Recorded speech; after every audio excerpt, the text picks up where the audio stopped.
Hi hello welcome to case study. ఒకసారి ఈ question చూడు, అనాలిసిస్లో చూడండి. చాలా లాజిక్ క్వశ్చన్. నార్మల్గా చూడండి, రీప్లేస్ ద క్వశ్చన్ మార్క్.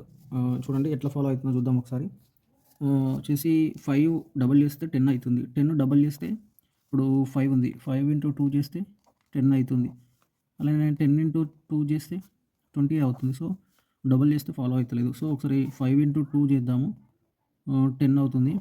అలాగే 10 ఇంటూ 3 చేద్దాం ఒకసారి, 10 ఇంటూ 3 30 అవుతుంది. సో 30 అయింది. 30 ఇంటూ 2 చేద్దాం, మళ్ళీ 30 ఇంటూ 2 60. సో ఏం ఫాలో అవుతుందంటే లాజిక్, ఒకసారి 2 ఒకసారి 3 మల్టిపుల్ చేయాల్సి వస్తుంది.